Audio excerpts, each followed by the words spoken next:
abajo la dictadura imperial y que vivan los pueblos y la democracia y la igualdad en este planeta. Boa tarde, ouvinte. Está no ar mais um Voz do Mundo, que é um programa oferecido pelo projeto Extensão Conjunture. E agora, às 13 horas e mais 5 minutos, nós damos início a este programa que vai tratar sobre mais um conflito este ano que ocorre entre a faixa de Gaza e Israel, que deu início com uma operação de inteligência que Israel promoveu na faixa de Gaza, e em retaliação o Hamas lançou mais de 40 mísseis caseiros Al-Qassam contra Israel, que também revidou esses ataques com a tecnologia do quarto mais poderoso exército do mundo. Por enquanto, eu, Cícero, vou comandando aqui o programa enquanto o professor Fábio não chega, e comigo estão o Pedro Martins, a Cauane e a ilustríssima presença do professor Omar, um palestino que há muito tempo está na defesa do povo que sofre em diversas partes do mundo. Omar, é um prazer te ter aqui e seja sempre bem-vindo. Bem, muito obrigado, Cícero, Pedro, Cauane. E estou, primeira coisa, muito feliz e orgulhoso ao mesmo tempo de ver vocês abraçando um projeto de Conjunture. Vocês estão tendo um sucesso tremendo e estão tratando com problemas de atualidade. E, bem, esse conflito não aconteceu de hoje, sabe, de fato. Não é um novo conflito, não é de hoje. De fato, esse conflito passou mais de 100 anos sobre esse conflito. E o que aconteceu, sabe, ontem, 2 dias ontem o que aconteceu, de fato, sabe, Israel sempre tem uma política. Porque é uma coisa que causa surpresa para todo mundo. Hamas e Israel, através do Egito e através de outros países, estiveram assim conversando, fazendo bases, tudo isso. E as coisas estavam calmas, até dinheiro entrou para Hamas com a permissão de Israel. E depois as coisas explodiram. Porque como se estiveram assim conversando os dois para ter calma, Hamas e Israel, assim. Por que aconteceu isso 2 dias atrás? A questão é a seguinte, que Israel sempre tive e vai continuar a ter uma política: bater e dialogar. Como o senhor Trump. Bater e dialogar. Então, estava tudo andando tranquilo, mas eles querem dizer para Hamas, querem mandar uma mensagem política. Nós estamos conversando, mas não significa que nós não vamos atrás de qualquer um que nós achamos que pode, às vezes assim, fazer qualquer fator de insegurança para o nosso país, segundo eles. E por isso tudo estava calmo, mandaram aquele grupo de elite. É muito interessante, sabe? Vou dizer uma coisa, que Israel matou um líder em Dubai e voltaram que mataram ele. Mataram outro líder em Tunísia e voltaram. Eles tentaram matar em Gaza um líder, mas o líder deles não voltou. Eles foram muito atentos para isso. Esse que deixou Israel, eu acho, meio assim, nervoso. Como eles são preparados assim para pegar aquele grupo de elite que entrou lá e depois mataram o líder deles, que até o momento não publicaram, não falaram que é o nome dele, rank dele no exército. Até esse momento, sabe? Então, o Hamas, simplesmente, Israel, quando viu isso, começou a atacar, aí Hamas respondeu. Não é Hamas sozinho, eu acho. Todas as forças nacionalistas lá, sabe? Tanto Hamas como Jihad, como também outros grupos que estão lá, tanto, incluindo até Fatah, incluindo até... Todos responderam. A lição que eles querem dar para Israel é a seguinte, senhor. Nós vamos mudar a equação Uhum. e as regras de jogo. Antes vocês entram, bate e voltam. Agora não, senhores. É claro que eles têm mais ou menos assim, os meios deles de lutar, olha, como estava falando assim, uma área geográfica muito pequena que tem 2 milhões de pessoas, cercada por todos os lados, ar, mar, terra. Todos os países não têm. Ele está fazendo alguma coisa assim, está lutando contra um exército tão poderoso, muito avançado, bem treinado, com armas assim de fabricação assim, mais ou menos manual. Uhum. Então o que aconteceu ontem, de fato, foi isso, sabe? Agora, quando Israel assim não conseguiu para salvar aquele grupo, porque eles vão pegar eles de fato, mas para salvar eles, Israel começou, usou aviões, tudo isso, mas finalmente eles foram atrás deles. Uhum. Agora, 6 combatentes de resistência morreram, Uhum. mais um líder de fato lá daquela área. Uhum. Mas Israel não saiu também de graça, porque Israel não é fácil para eles perder um líder grande, sabe? Claro. Boa tarde, ouvinte. Quero me apresentar aqui, professor Fábio Duval, e agradecer ao professor Omar aqui pela presença e a todos. Eu tive um problema com o aplicativo de táxi, né, que não foi me buscar lá onde eu moro, que é bem longe.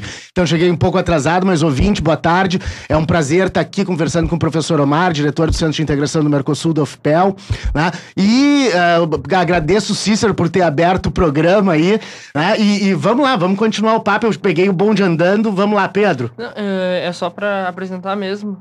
Boa tarde, professores. Boa tarde aos colegas. Boa tarde ao Juliano.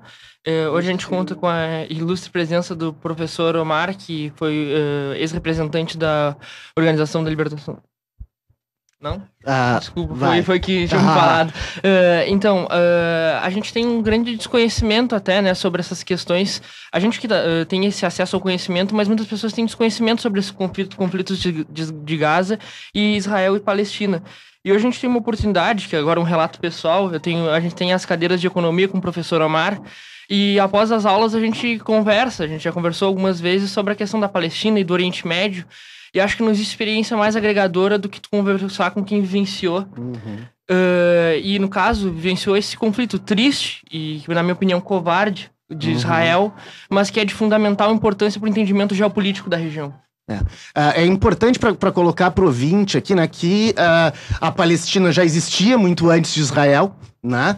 Ela vem sendo é uma terra que foi prometida desde a Declaração Balfour, lá em 1917, pelos ingleses, né, quando picotaram o Império Turco-Otomano depois da Primeira Guerra Mundial, né? Desde o Pacto Sykes-Picot, em 1916, né, as potências europeias já intervêm negativamente, né, naquela região, e é extremamente importante nós tratarmos desse assunto hoje, principalmente dentro dessa circunstância da lei do Estado-nação de Israel.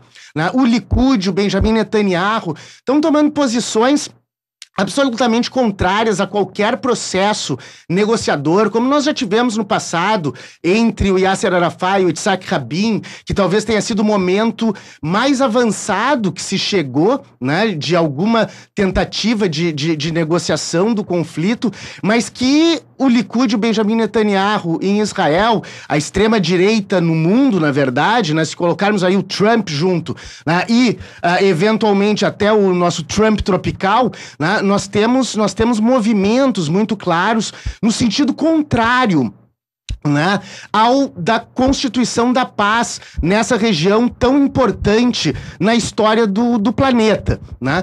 E aí eu queria puxar um pouco o tema para a questão da liderança do Yasser Arafat, né?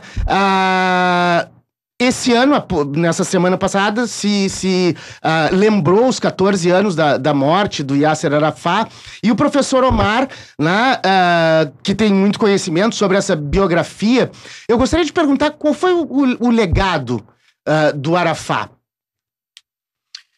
Bem, obrigado, professor Fábio. Arafat, até hoje, amanhã, depois de amanhã, sempre vai representar um símbolo, de fato, do povo palestino e da luta palestina. o legado dele, sabe, que ele pagou a própria vida dele, sabe, por não comprometer o mínimo que ele aceitou para os palestinos. Porque, lembrando bem, Arafat, ele foi presidente da União dos Estudantes Palestinos na Universidade de Cairo em 52. Ele com amigos dele formaram Al-Fatah em 59. A primeira Al-Fatah começou a luta armada em 65. Em 68, Arafat assumiu a liderança do OLP. E vou dizer o seguinte, naquele momento, aí Arafat começou, de fato, a se levar não é só o povo palestino, o povo árabe, até o povo dos países oprimidos, em todos os países onde tem opressão, sabe, para a luta contra a colonização.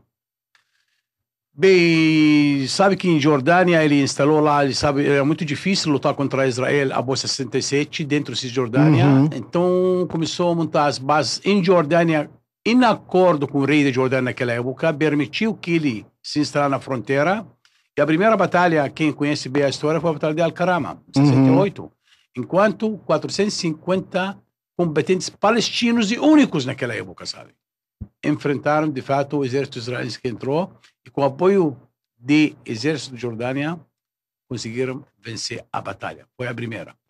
E aí deu aquele apoio para a luta armada. Até 70, depois Arafat tem que sair de Jordânia por um conflito. Assim, não é lugar agora para falar. E aí ele foi para Líbano. E instalou base dele lá no Líbano, onde ele começou também a montar uma luta armada do sul do Líbano contra Israel. Mas, em 74, Arafat e o grupo dele começaram a pensar na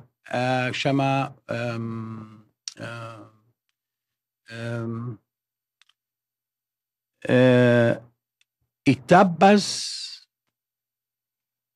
passaram um período de etapas da luta palestina. O que significa etapas? Porque Arafat e o OLP, quando formou no estatuto, que a luta para palestinos recuperar a Palestina inteira. Sabe? Esse foi. Em 74, Arafat e o OLP saiu com um programa que nós estamos dispostos a aceitar ou montar ou estabelecer o Estado palestino em qualquer área que Israel pode deixar. Não esquecendo a luta para recuperar toda a Palestina. Mas se posso eu antecipar mais antes, em 68, 69, Arafat e o OLP, de fato, lançou uma iniciativa do que vamos montar um Estado secular, não? Circular. Secular state. Circular. Não. Secular. State, sim. Em Palestina, onde judeus, muçulmanos e cristãos podem viver juntos. Porque eu quero voltar para uma coisa que você mencionou agora. Claro. A lei de Estado-nação que Israel fez. Claro. Então, olha aqui, Arafat, em 68, lançou, sabe, aceitando imigrantes de forma legal, ilegal, os judeus, todo mundo que veio lá, para viver tudo junto, tanto cristãos, muçulmanos e judeus. Agora, claro, Israel não aceitou, nem até agora aceita isso. Então, em 74, começou esse período que chama etapas. Então, vamos conversar política e continuar lutando, simplesmente, mas o OLP está disposta a estabelecer o Estado palestino em qualquer pedaço que Israel pode desocupar. Bem, e depois foi Líbano, assim, não vou mais, mas para chegar para a sua pergunta, em 82, nós tivemos a guerra, em 75, nós tivemos a guerra civil libanesa, aí o OLP se encontrou no meio, sequer não encontrou no meio. 82, nós tivemos invasão israelense para Líbano, quando o OLP com Arafat tem que sair fora de Líbano, e Arafat foi para a Tunísia, e os competentes palestinos foram para outros países espalhados. A partir daí, Arafat em Tunísia começou a pensar em política, em solução política, a partir de 82. Eu esqueci até uma coisa em 74, quando Arafat foi para a ONU, e falou que nós queremos estar a ABC. Bem, No 82 até 93 tive aquelas conversas entre Estados Unidos, entre Israel e OLP, até chegamos para o Acordo de Oslo, em que, pela primeira vez, também, enquanto OLP foi estabelecido, tudo isso está lutando para recuperar toda a Palestina. Mas, com o Acordo de Oslo, ele pela primeira vez reconheceu o Estado de Israel, e Israel reconheceu o OLP como representante legítimo do povo palestino. Aí virou a autoridade palestina. Não, mas OLP. OLP ainda. Mas aqui, eles reconheceram OLP quando reconheceu Israel numa condição. Primeiro, estabelecer Estado palestino em todos os territórios ocupados em 1967, com Jerusalém Oriental, o capital. Segundo, solução da questão das refugiados palestinos, segundo as leis internacionais e a resolução de ONU 194. E foi assim, Acordo de Oslo, até estava previsto para 5 anos para montar o Estado, e nós estamos onde nós estamos nesse momento agora. Professor, Cauane. não, só queria acrescentar aqui, né, o professor Omar, ele fala do OLP, né, eu só queria explicar um pouquinho, né, e trazendo como curiosidade para quem está ouvindo, que às vezes não sabe o que é, né, que é a Organização para a Libertação da Palestina, surgiu então em maio de 1964, né? 64. Isso. Aí eu vou falando, o professor Omar pode acrescentar se, né, se é alguma bobagem. Mas durante então o primeiro Congresso Nacional Palestino, realizado em Jerusalém, objetivando então lutar, né, pela independência da Palestina, que daí então era o território ocupado por Israel, né? E teve, então, como líder, né, de 1969 a 2004, o presidente Yasser Arafat, que é o que o professor Omar estava comentando, que foi uma das forças de libertação da Palestina, então, que se juntou e ajudou a fundar a OLP, né? Importante também ressaltar que o Yasser Arafat, ele foi... Desde o movimento estudantil, né? Ele ajudou, na verdade, a fundar, então, a Associação Estudantil Palestina, quando ele também cursava Engenharia Civil. Então, ele sempre teve, né, ao longo da sua vida, assim, militando e lutando, enfim, pelas causas, né? E dentro fazendo uma pergunta, voltando um pouco mais, né? Como é que se colocava o Yasser Arafat dentro do panarabismo todo? Bem, eu vou dizer, sabe, Arafat, como falamos, foi símbolo palestino e árabe, e todos os movimentos nacionalistas no mundo. Eu não sei se posso dizer, sabe, até o Mandela, quando estive na prisão, sabe? Sim. Arafat dava grande apoio em todos os sentidos, tanto familiar e como, sabe, político, para o Congresso Nacional Africano. Que até hoje é um dos grandes parceiros do povo palestino na luta contra isso é verdade, sabe, mesmo. Até Mandela falou, nós não vamos ter liberdade, os palestinos têm liberdade deles, sabe. Arafat, naquela época, sabe, era a figura em todo mundo árabe. Como vou dizer, hoje em dia, sabe, tem um líder, também presidente de um grupo, chama Hassan Nasrallah, do Hezbollah, sabe? Esse tu vai para o povo árabe, não é para governos. Sim. Para o povo, ele tem grande apoio, sabe? Tirando fora aquelas pessoas que colocam a religião no meio, tudo isso. Então, Arafat tive esse efeito naquela época, sabe? Sobre o pan-arabismo, porque ele tive também naquela época apoio de Nasser. Sim. O pai de arabismo. A morte de Nasser deu um golpe muito grande, muito grande para o pan-arabismo. Agora, a forma que aconteceu no Iraque, com Saddam Hussein, também liquidou o resto. E a morte de Arafat antes também. Agora nós estamos observando, de fato, o que Sykes-Picot já criou, certas entidades, para manter um conflito eterno entre eles, sabe? Cada estado é difícil sobreviver sem apoio externo. Então, a primeira coisa, eles querem acabar com o pan-arabismo, acabaram com o pan-arabismo. E Arafat, para todo mundo sabe que foi que morreu envenenado. Até agora, infelizmente, ninguém conseguiu descobrir. Nem a ciência francesa, nem Suíça, ninguém conseguiu descobrir isso. Por acaso, né? Mas aqui, ó, tem um relatório de 108 páginas realizado por cientistas do Centro Universitário de Medicina Legal de Lausanne, que mostrou que Arafat ele foi envenenado, porque ele tinha em torno de uma concentração muito alta de polônio, principalmente na região das costelas, né? Porque o corpo dele foi exumado, né? Sim. Para fazer... Como exumado? Para fazer os testes. Foi. Isso, foi exumado para fazer a biópsia. Sim. Então, ele morreu aos 75 anos, né? Na verdade, envenenado. Tem um fator que o senhor colocou aqui que é muito importante, acho que colocar para o público, né? Porque há muita gente que confunde o panarabismo e os movimentos nacionalistas laicos árabes com fundamentalismo religioso, né? E é uma coisa absolutamente desconexa uma da outra, né? Gostaria que o senhor falasse um pouco sobre isso para o público entender, né? Essa distinção entre os movimentos laicos do panarabismo e os movimentos fundamentalistas. Olha, de fato, os movimentos fundamentalistas simplesmente apareceram para acabar com o pan-arabismo. Claro. A justificativa deles que não existe pan-arabismo. E, de fato, a justificativa de Sykes-Picot, a divisão Sykes-Picot de acabar com o pan-arabismo. E não sei se passei para vocês aquele Campbell Document. Assim, que ele falou que essa região tem 14 milhões de quilômetros quadrados. Tem a mesma história, tem a mesma língua, tem tudo. Não pode deixar unir essa região. Então tem que dividir ele, sabe? Pan-arabismo, de fato, assim, tipo assim, você vive no Brasil com 13 e com 27 estados com o Distrito Federal. Sabe? Assim, você pode ter muitas raças diferentes, religiões diferentes, mas todo mundo é brasileiro. Sente brasileiro. E pan-arabismo assim, sabe? Tanto no Egito, como Síria, como Líbano, com todo mundo assim, sente a mesma coisa, sente a mesma história, a mesma língua, a mesma cultura. Aonde você vai?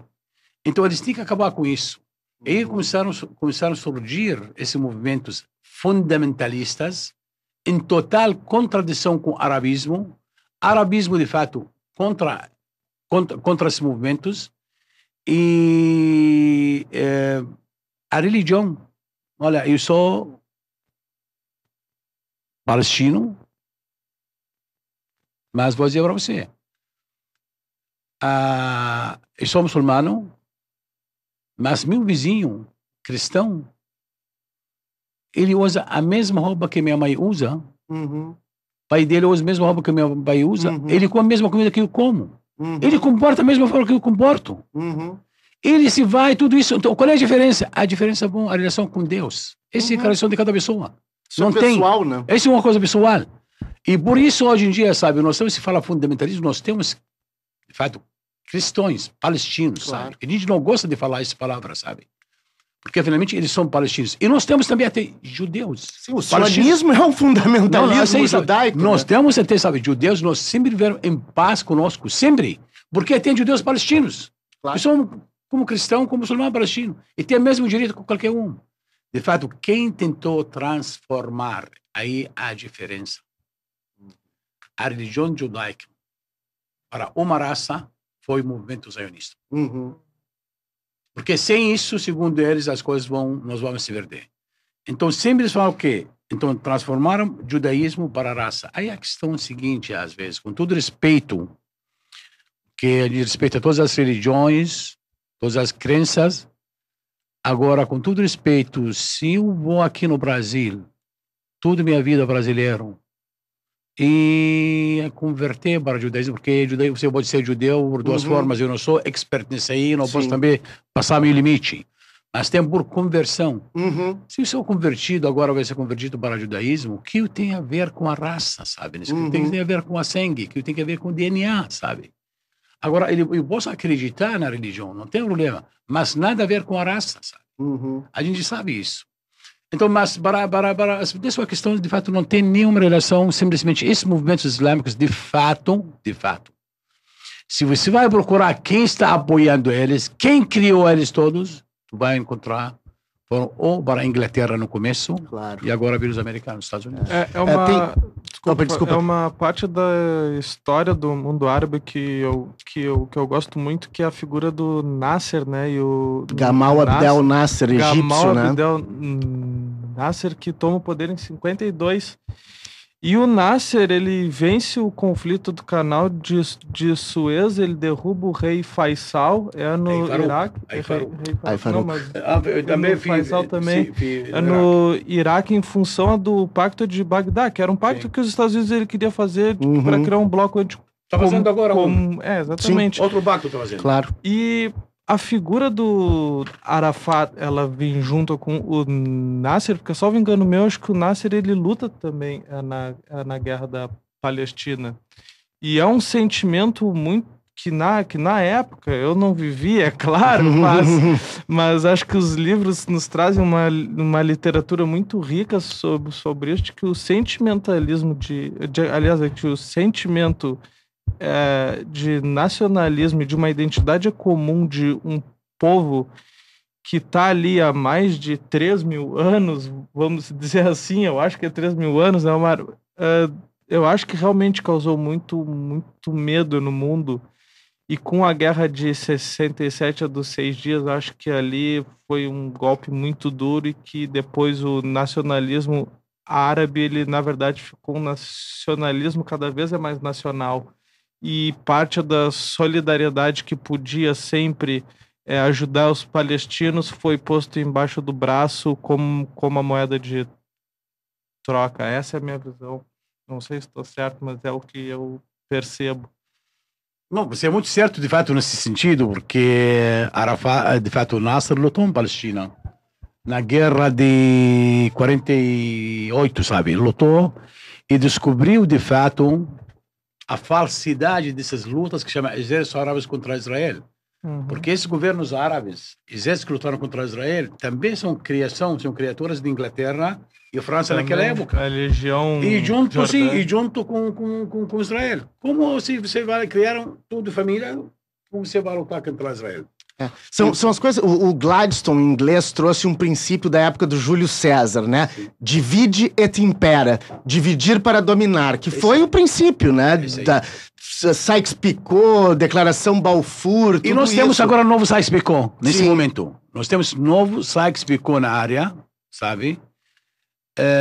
Você tem Iraque, foi invadida em 2013, foi na forma indireta, quase dividida. Olha, a Síria é uma guerra mundial, vocês estão travados em cima da Síria, também tem que dividir isso.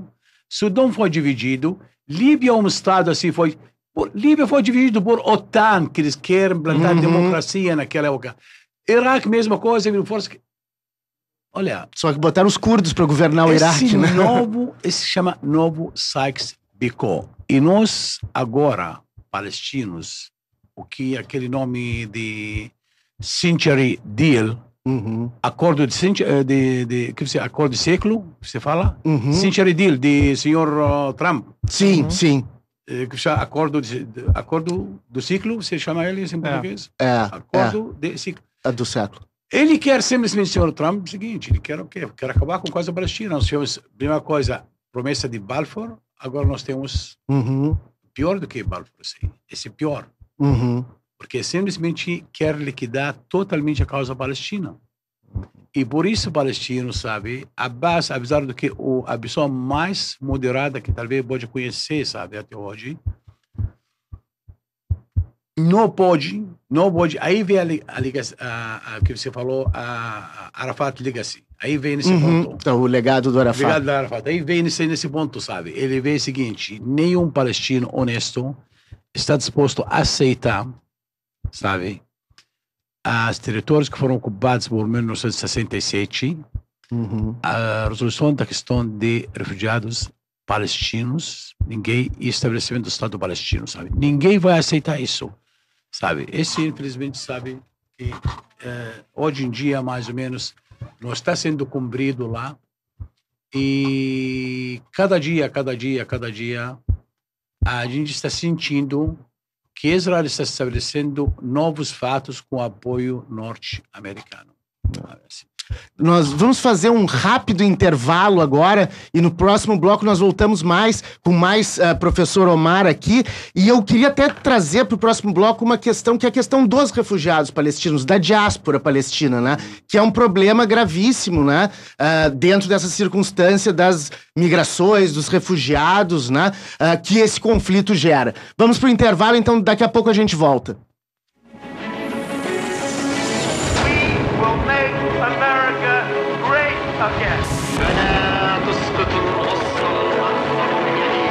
Abajo la dictadura imperial y que vivan los pueblos y la democracia y la igualdad en este planeta.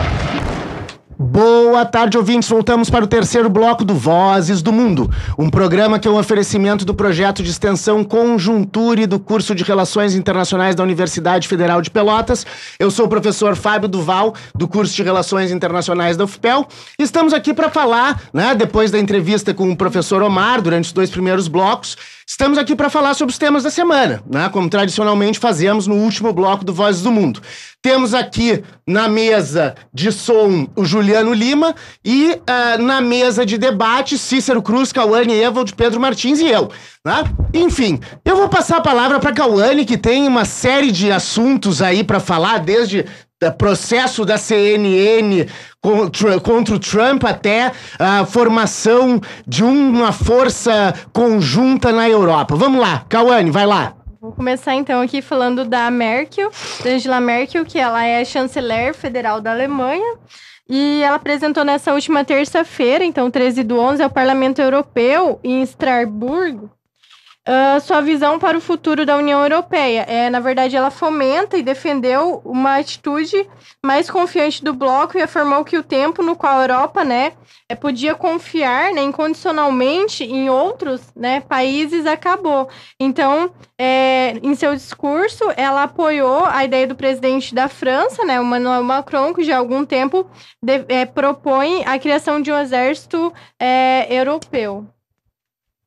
Essa notícia aí, ela é um pouco... Ela tem que ser colocada em um contexto, essa semana eu estava acompanhando pelo Instagram e tanto a Angela Merkel quanto o Emmanuel Macron, eles postaram uma foto juntos no dia que eles comemoravam, 11 de novembro, o fim da Primeira Guerra Mundial, que foi uma guerra entre o bloco que foi comandado pela Alemanha e o outro bloco que foi comandado pelos ingleses e pelos franceses de início. Depois teve a entrada dos Estados Unidos e todo o desenrolar.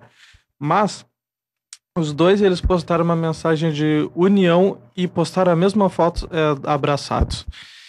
Em meio a isso tudo, a gente tem que lembrar que no início do ano, o Donald Trump, na conferência da OTAN, simplesmente falou ou vocês pagam, que ele pede 4% do PIB de cada país para destinar para a OTAN para desonerar os Estados Unidos. Os europeus ainda não falaram se vão cumprir ou não, mas essa política externa de segurança comum aí na Europa, ela já é discutida há muito tempo, mas ela é muito difícil de ser posta em prática. Porque tu tem um exército francês e tu tem uma outra coisa, a Inglaterra não quer, a Rússia não quer, a China não quer e os Estados Unidos não quer. Por quê? Porque tu vai ter o poderio tecnológico e sustentável e de inteligência que a Alemanha tem com o poderio militar francês, que a gente, quando pensa na França, pensa em arte, pensa na Revolução Francesa, pensa mas na não pensa na Legião Estrangeira. E na capacidade militar que eles têm, que se eu não me engano, deve ter acho que umas 400 bombas, ou 500 bombas nucleares. Então, quer dizer, ia formar um exército muito, muito forte. E tu tem uma outra questão, tu vai formar esse exército, tu vai lidar com a extrema direita na Polônia, na Hungria, de que forma? Tu vai dividir a mesa de exército com esses caras que não gostam nem muito de ti. O Viktor Orbán, por exemplo, na mesa de negociação da Hungria, a coisa seria bem complicada. Então, quer dizer, é um projeto que seria muito bom para a França e para a Europa, acho que para os espanhóis e para os portugueses também, mas para quem está ao leste Eu acho que seria uma... E eu acho que representa uma tendência, né? Desde aquela zona de exclusão aérea na Líbia, há alguns anos atrás, que os Estados Unidos vêm tentando dividir o custo de ator hegemônico militar no planeta com a OTAN. E o resultado da Líbia, vamos dizer... E os resultados são sofríveis. Né? Os resultados são sofríveis. Mas eles disseram, nós damos os porta-aviões, vocês botam o plutônio e os aviões em cima. Né? Pra dividir esse custo. Uma coisa que, claro, não é o fim do poderio militar americano, mas aponta para uma tendência, como foi o fim da Pax Britânica para a Pax Americana, ou seja, para a hegemonia britânica, depois da Segunda Guerra Mundial, passando para a hegemonia americana, no cenário da segurança internacional, no cenário militar internacional. Né? Porque quando terminou a Segunda Guerra Mundial, o Reino Unido estava tão desgastado que eles tiveram que passar para os Estados Unidos, assume lá com os partisãs russos, com os partisãs gregos, aliás, né? E resolve lá a questão para a gente terminar a Segunda Guerra Mundial, porque nós não temos mais força. Né? Essa zona de exclusão aérea que teve na Líbia quando da derrubada do Gaddafi, pouco depois da derrubada do Gaddafi e a intervenção na Líbia, né? Ela já foi um sinal disso, que já vinha acontecendo desde algum tempo, né? Nos anos 90, por exemplo, a questão da Bósnia, que a OTAN puxou para si, e os europeus é que tocaram para frente, não os americanos. Enfim, não é o fim da hegemonia militar americana, longe disso. Longe disso. Agora, o custo da manutenção do poderio militar americano, esse sim. Esse é, em função da dívida pública trilhardária dos Estados Unidos, né? Tem que se dividir esse custo com alguém. E esse alguém é a Europa, né? E pega-se uma Angela Merkel, né, que está virtualmente fora, né, do mando do Partido Democrata Cristão Alemão, né? Ela está cada vez mais, né, enfraquecida. Ela já está saindo. Ela já está saindo. Então, né, é uma tentativa ali de ainda, né, manter alguma influência da Alemanha dentro dessa perspectiva, né? Exatamente. Ela falou no Congresso lá europeu, e ela deu essa declaração que a intenção não era liderar, né, propriamente a OTAN, que não ia sair da alçada dos Estados Unidos, mas que justamente isso vai produzir uma união maior na Europa, até porque eles têm um grande peso econômico, mas geopolítico não tanto. Até porque as questões a questão da invasão russa na Crimeia, a grande parte dos exércitos dos países europeus estavam em missões de paz da ONU. E aí não puderam conter a invasão russa, nem conseguir negociar, porque não tinha um poderio para tal. Falando em negociação... Porque se tu vai negociar com os russos, eles também já botam num patamar do qual os europeus é diferente. Muito diferente. Bom, como o Fábio disse, acho que um pouquinho antes da Líbia, a questão é a do Iraque, em que a França, a Alemanha e a Rússia, elas falaram, não, tu não vai. E ali foi que os Estados Unidos falou, eu vou, e deu. Por conta própria, então, eu acho que isso daí já é uma tendência que vem ocorrendo, e a OTAN tá num momento que ela não pode vacilar, porque ela tem os chineses que vão construir mais de 100 porta-aviões e os russos que estão vendendo arma para quem tiver meia dúzia de dinheiro aí. Temos as declarações do Trump também. Sim. Não, e tem uma do Trump agora, recentemente houve as comemorações em Paris dos acordos do fim da Primeira Guerra Mundial. O Trump não foi nas ocasiões, ele estava na França e não foi, né? Aparecia depois. Então ele tem uma habilidade diplomática de um asno, né? Quanto a isso do Twitter, ele falou ontem, né, sobre essa criação do exército, e aí ele falou que a França quer se proteger dos Estados Unidos, da Rússia e da China, mas que esqueceu que a Primeira e a Segunda Guerra que foi causada pela Alemanha. Ou seja, ele simplesmente mencionou um fato histórico, grave, com uma provocaçãozinha de Twitter, e falou assim, ou paguem ou não. É a diplomacia presidencial do Twitter, né? O Trump criou isso e o Trump tropical tá imitando, né?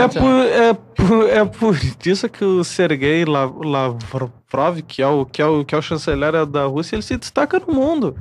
É um cara que eles são pragmáticos. Eles são pragmáticos, eles sabem o que querem e eles não ofendem ninguém. E o Putin tá sabendo chamar os europeus pra si, falando assim, ó, quem produz as coisas no mundo é a China, e para as coisas da China ela chegar até aí, vai ter que passar pela Rússia. Vocês vão ter que negociar comigo, senão eu ainda corto gás. E vamos lembrar que cada vez mais a China e a Rússia se aproximam militarmente. Né? Vostok 2018, a gente fala disso aqui à torta e à direito, né? E outro ponto que a gente, falando justamente de Rússia e China, uma alternativa ao próprio negócio com a Rússia e o gás, é o Irã, que o próprio Estados Unidos está colocando sanção. Então, os Estados Unidos está acabando minando suas relações em todos os lados. Porque não é o interesse da Europa, já que o Irã... Saiu um novo relatório, inclusive, da Agência Internacional de Energia Atômica, que o Irã está cumprindo o acordo. Mesmo depois das sanções do Donald Trump, o Irã não desistiu do acordo e saiu, inclusive, um relatório de um instituto de física e tecnologia nos Estados Unidos, que o Irã, na época que fez o acordo, ele tinha maior capacidade do que os estudos apontavam. Ou seja, tinha capacidade para produzir a bomba atômica em 3 meses após sair do acordo. E até uma oficial do governo Obama, que fazia os relatórios para a Agência Internacional de Energia Atômica, ela disse que não interessa se ele tenha mentido, se não tenha sido notado esse poderio para construir arma nuclear. O que importa é que hoje o Irã está cumprindo os acordos. E isso é um dos motivos que a Europa não vai abandonar, porque o Irã é o segundo maior produtor de gás natural do mundo, uma alternativa à Rússia.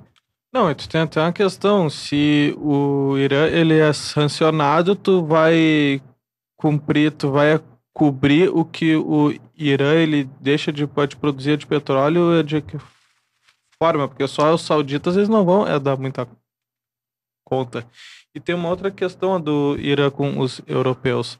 A Peugeot, ela tá lá dentro, a Renault, ela tá lá dentro, a BMW tá lá dentro. Então, quer dizer, é um mercado que eles têm outras diversas empresas também que mexem com energia atômica e tal, eles devem vender arma lá. Mas os europeus, eles já falaram que eles vão dar um jeito de furar esse bloqueio com algum mecanismo do euro. Então, os Estados Unidos, ele tá botando até em risco a capacidade que o dólar tem. Sim, claro. Então, quer dizer, o que acontece, o que os neoconservadores dos Estados Unidos eles estão pensando, e aí Exatamente. Tu vê as declarações do John Bolton, que uma vez ameaçou um diplomata brasileiro, salvo engano, o Bustani. O José Maurício Bustami, que foi o presidente da OPAC, Organização para a Proscrição das Armas Químicas, que foi exonerado da OPAC quando ele quis entrar no Iraque para mostrar Exatamente. Que não tinha arma química. E tem uma entrevista do Bustami que ele vai dizer, o John Bolton, ele falou para mim, eu sei onde teus filhos eles estudam em Nova York, eu sei quais são os teus cargos, eu sei tudo da tua vida. Em Londres, a OPAC é em Londres. Exato. Não, mas os filhos do Bustami estavam em Nova York. E o Bustami, ele volta pro Brasil, Fernando Henrique Cardoso fala que não pode fazer nada.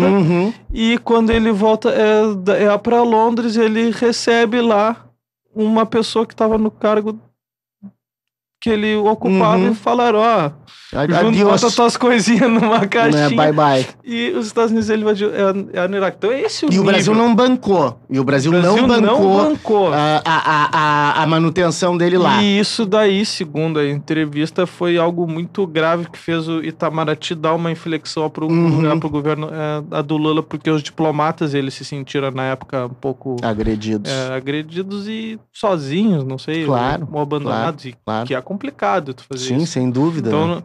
Então, voltando, todas essas questões que a gente tem comentado dessa situação do mundo, a gente vê o Bolsonaro não dando nenhum tipo de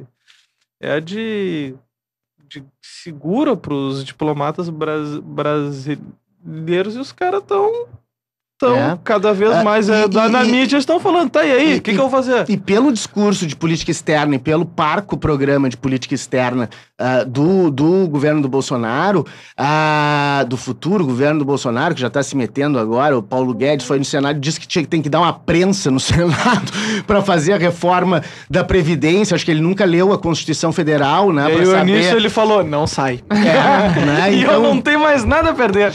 Então assim, enfim, vai de encontro, é contrário aos princípios do artigo 4º da Constituição que regem as diretrizes da política externa brasileira, aquilo que eu já falei aqui, que o Amado Servo chama de acumulado histórico da diplomacia brasileira. A gente tem 200 anos quase de diplomacia brasileira, se a gente pegar a diplomacia do Império desde 1750, lá com o Alexandre de Gusmão, né? O Alexandre de Gusmão foi responsável, era secretário do Dom Pedro I de Portugal, né? E foi responsável pela construção do acordo do Tratado de Madrid de 1750, quando o Brasil, né, foi mais para oeste, bem mais para oeste do que o Tratado de Tordesilhas previa, né?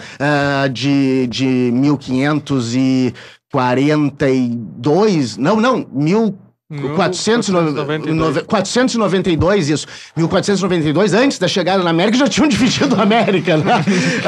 Enfim, né? Só pra mostrar que não foi... Que o Pedro Álvares Cabral não errou a rota, né? Ele veio de propósito. Aliás, Pedro Álvares Cabral não, Colombo, desculpa. O Colombo não errou a rota, né? Ele veio certo. Enfim, mas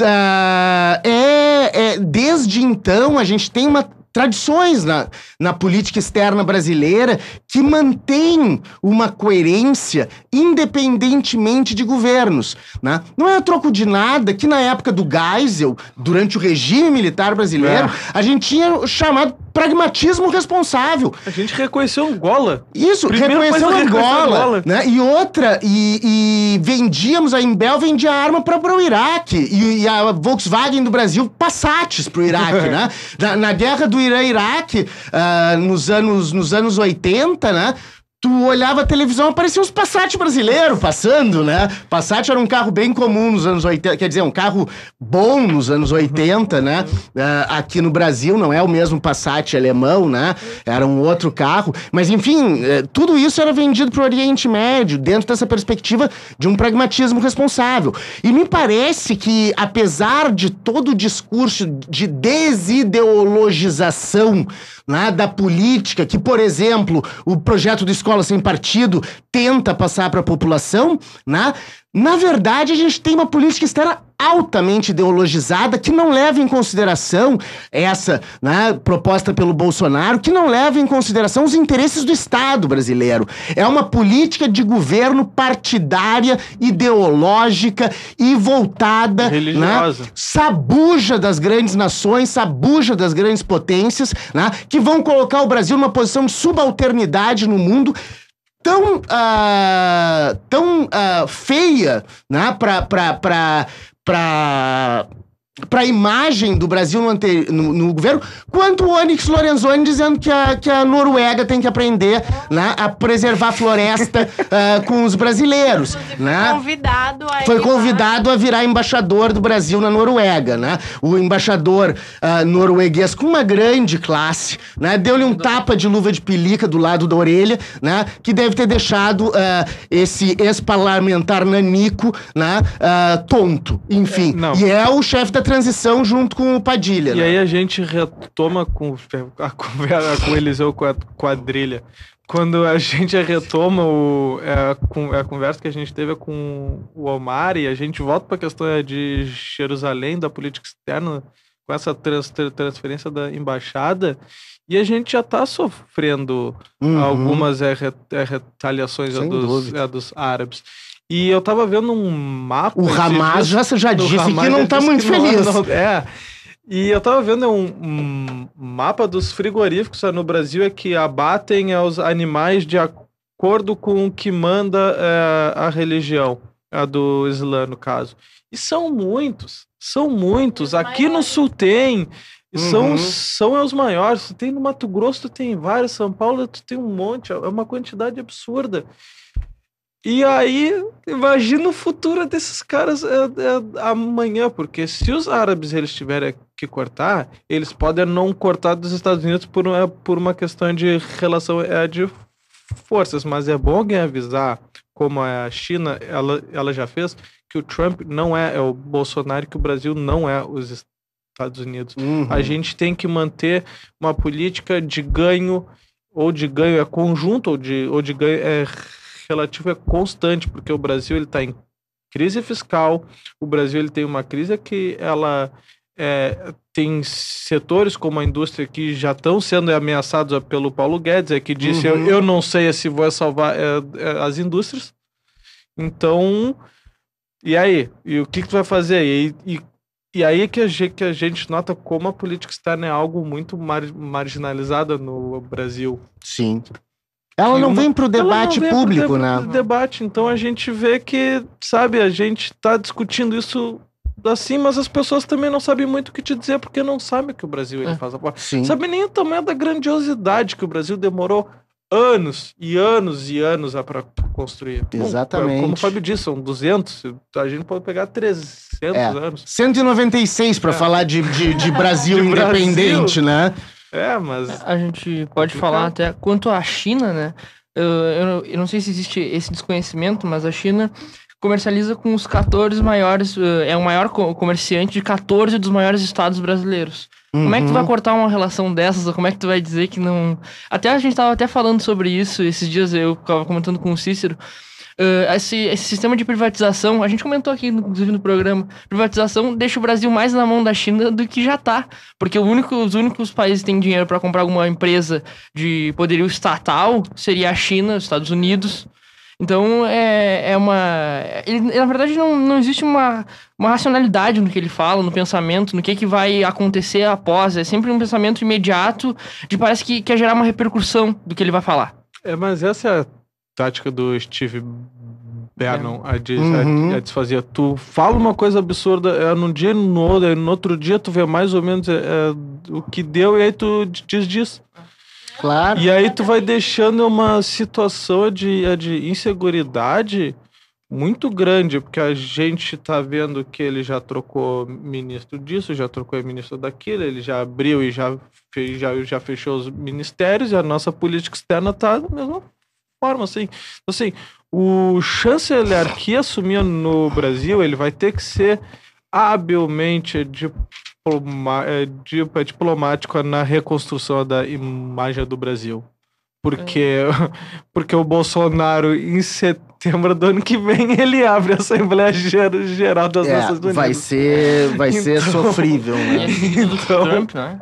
Ele é seguido do Trump. E ele o Brasil abre a Assembleia Geral das Nações Unidas desde a primeira, quando o Oswaldo Aranha abriu. A primeira Assembleia Geral da ONU foi aberta pelo Oswaldo Aranha, que na época era o ministro das Relações Exteriores do Getúlio Vargas, né? E por tradição, né? E a diplomacia tem muito disso, né? Da tradição, o Brasil abre sempre, né? Então, ano que vem, em setembro, teremos, né, Jair Bolsonaro abrindo a Assembleia Geral da ONU, né? Enfim, vai ser show de asneiras. Ou ele vai ir...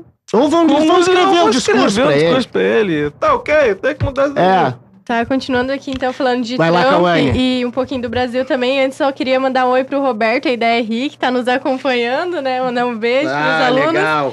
Tá, e ontem, né, então, terça-feira, 13/11, a CNN entrou com um processo, né, judicial contra o governo Trump, uma ação judicial solicitando a devolução imediata da credencial para cobrir a Casa Branca de Jim Acosta.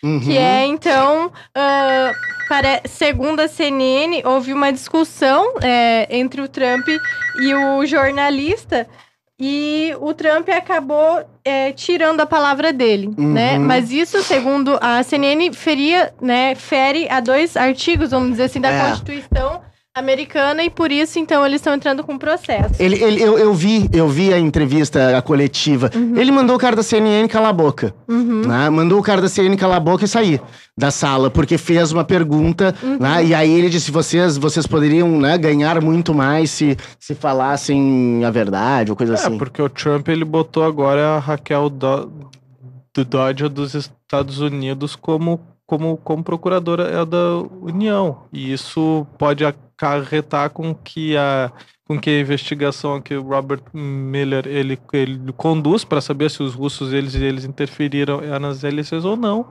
pode ser desmantelado. Então nós estamos tendo um abrasileiramento dos Estados Unidos. E nessa linha eu queria trazer que a lembrança, inclusive, de uma rádio gaúcha, né, Guaíba, quando o Bolsonaro, então, se elegeu e deu uma entrevista, o Juremir Machado, né, ele alegando censura, né, pediu enfim, pra sair no ar. Então, assim, pra gente também avaliar um pouco, né, do que a nossa mídia também espera aí com o nosso líder maior, né? Bom, a Folha de São Paulo, pelo amor de Deus. Líder não, presidente, tá? Abriu assim, ó. Abriu uma oposição ao Bolsonaro. Olha, a Folha de São Paulo tá fazendo um trabalho de oposição. A Folha de São Paulo aqui vai ser a CNN, né, dos Estados Unidos. Sempre foi sabuja da elite política, né, que esteve no poder durante muito tempo, e agora vai ser execrada por uma outra liderança, por uma outra presidência, desculpa, até ato falho.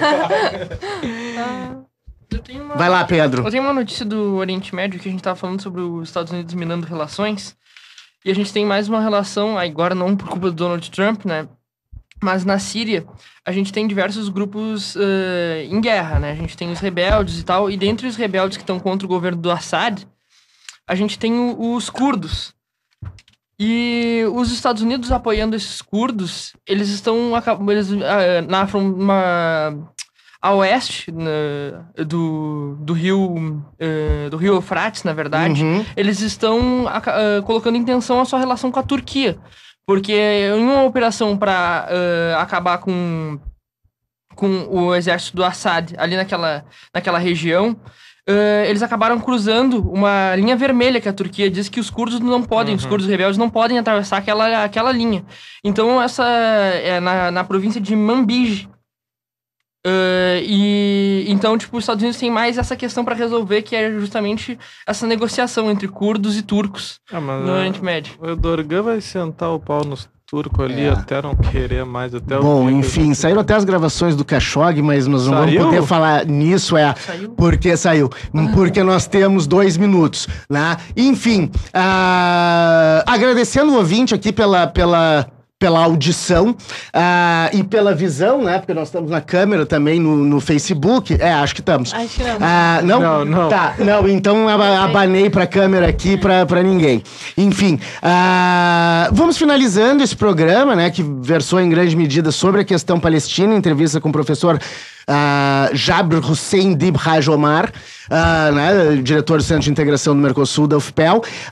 E nos encaminhando para finalizar, eu convido todos, né, a ouvirem sempre na quarta-feira, das 13 às 14h30, o programa Vozes do Mundo, e também para nos acompanhar pelos podcasts na página do blog Multiverso da produtora Nomos, www.projetonomos.com. Lá vocês encontram todos os programas gravados. E hoje, já que o tema foi Palestina, né, e como a Cauane, tradicionalmente, antes do meu fechamento, ela faz uma despedida numa língua estrangeira, né? Hoje a despedida só podia ser em árabe, né? Então, Cauane, manda o árabe aí. Eu ensaiei com o professor Omar antes, tá? Então vamos ver. Chukran, Jazila Lelestimai, Sabahal Heherei. Traduz, Cauane. Então eu falei, muito obrigada por nos ouvir e tenham um bom resto de dia. É isso aí. Agradeço o ouvinte e me despeço desejando a todos paz e bem.